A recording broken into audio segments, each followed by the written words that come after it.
Bem-vindos a mais uma jornada, onde exploraremos a vida de um revolucionário que deixou uma marca no panorama político e social do século XX. Hoje mergulharemos nas páginas da história para descobrir a vida de Ernesto Che Guevara. Este homem, cujo rosto icônico tornou-se um símbolo da luta pela justiça e igualdade, bem como transcendeu as fronteiras da sua época para se tornar um ícone global. Este é um olhar profundo sobre o guerrilheiro, médico, escritor e pensador cujo legado ecoa até os dias de hoje. Ernesto Guevara de la Serna nasceu em Rosário, Argentina, em 14 de junho de 1928. Filho de Ernesto Guevara Lynch, destacado professor de direito, congressista e embaixador, e de Célia de la Serna Lhosa, de linhagem aristocrática. Che enfrentou desde a infância a asma, levando a família a mudar-se para Altagracia, próxima a Córdoba. Nessa cidade, Che cursou o ensino primário, enquanto o ensino médio foi realizado em Córdoba. Ernesto foi o primogênito de uma família de classe média argentina com raízes espanholas, e seu bisavô paterno, Patrício Julián Lynch Roux, alcançou a posição de homem mais rico da América do Sul. Seu pai, Ernesto Guevara Lynch, destacava-se como socialista e participou ativamente apoiando os republicanos socialistas espanhóis durante a Guerra Civil Espanhola, engajando-se na organização de eventos políticos. Em 1946, Che Guevara concluiu seus estudos básicos, e o ano seguinte foi marcado por reviravoltas significativas em sua vida, pois seus pais se divorciaram e mudaram-se para Buenos Aires. Che, por sua vez, estabeleceu residência na casa de sua avó materna e, em 1948, deu início ao curso de medicina na Universidade de Buenos Aires. Enquanto universitário, ele equilibrava seu tempo entre estudo e trabalho, mantendo um profundo interesse pela leitura, explorando obras de autores como Karl Marx, Pablo Neruda, Vladimir Lenin e Jean-Paul Sartre. Durante sua graduação, intercalou suas atividades acadêmicas com duas longas viagens que transformaram fundamentalmente sua visão de si mesmo e das condições econômicas contemporâneas na América Latina. A primeira expedição em 1950 foi uma jornada solo de 4.500 quilômetros pelas províncias rurais do norte da Argentina, utilizando uma bicicleta equipada com um pequeno motor.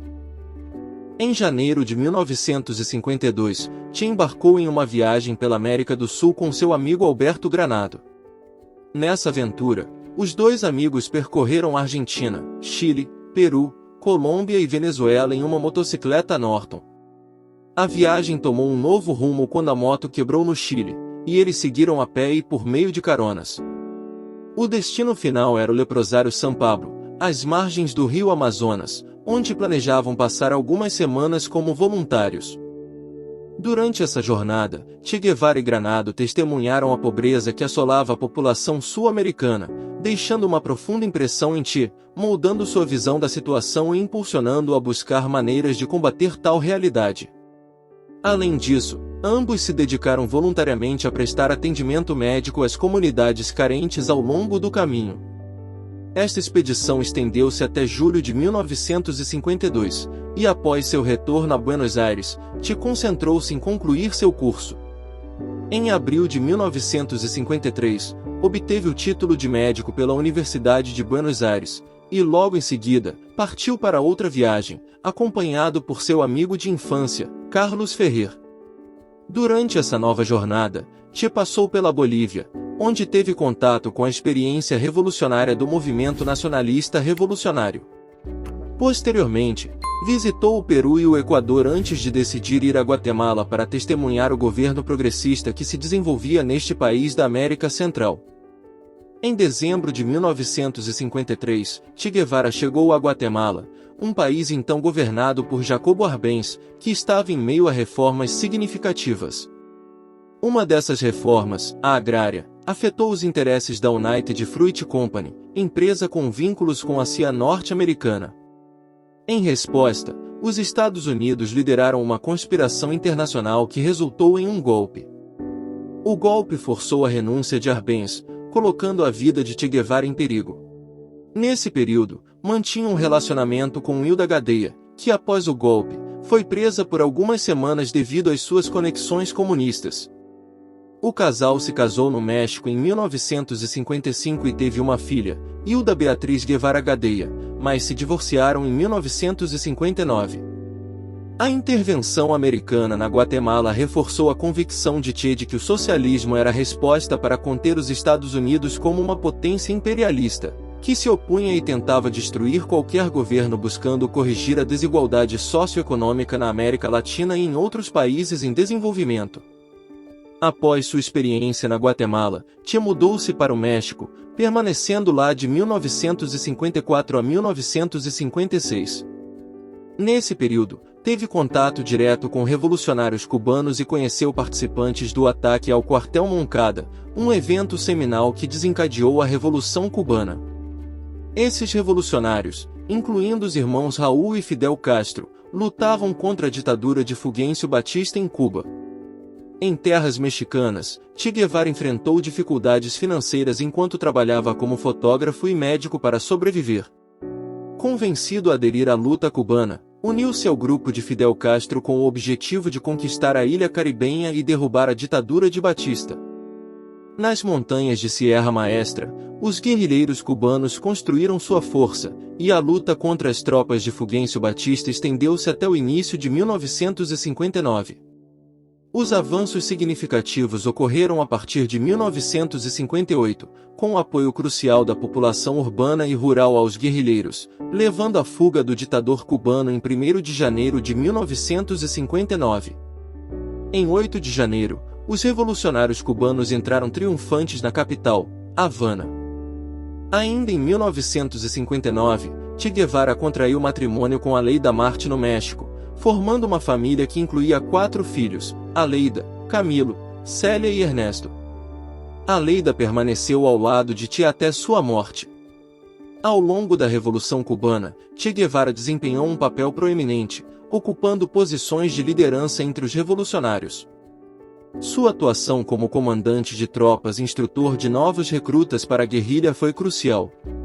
Entre 1959 e 1965, ele desempenhou diversas funções do governo cubano, participando ativamente dos julgamentos que condenaram os crimes da ditadura de Batista.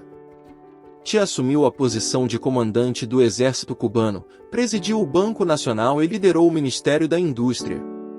Ele destacou-se como defensor do alinhamento de Cuba com a União Soviética, visando resguardar a soberania do país, fundamentado em sua experiência ao testemunhar as consequências da interferência norte-americana na Guatemala. Durante esse período, realizou várias viagens ao exterior, estabelecendo relações comerciais e expressando sua posição contrária ao imperialismo e à política externa americana. Após 1965, Che Guevara optou por deixar suas funções no governo cubano para se reintegrar à luta revolucionária em outros territórios, impulsionado por sua visão internacionalista e a convicção de que a revolução deveria transcender fronteiras. Entre 1965 e 1966, ele esteve na região que hoje é a República Democrática do Congo, mas a tentativa de promover uma revolução nesse país africano falhou. Seus últimos anos foram dedicados à Bolívia, então sob uma ditadura desde 1964. Ao aderir à guerrilha local, Che almejava derrubar a ditadura boliviana, mas seus esforços foram em vão. Che chegou à Bolívia em 1966, porém em 1967, já sem apoio do Partido Comunista da Bolívia, tornou-se alvo do exército boliviano e da inteligência norte-americana. Em 8 de outubro de 1967, sua guerrilha foi cercada por tropas bolivianas, e ferido, foi capturado em Quebrada del Churo. No dia seguinte, em 9 de outubro de 1967, foi executado por soldados bolivianos em La Higuera. Os restos mortais de Che Guevara só foram descobertos em 1997. Após a confirmação de sua identidade, foram levados para Cuba e repousam em um memorial. A apreciação de Che Guevara como herói ou vilão é intrincada e frequentemente polarizada, refletindo diversas perspectivas políticas e ideológicas. Para aqueles que compartilham de suas ideias revolucionárias e socialistas, Che Guevara é reverenciado como um herói. Sua dedicação à causa da justiça social, seu papel fundamental na Revolução Cubana e seu empenho em combater a opressão e a desigualdade são admirados por essa parcela.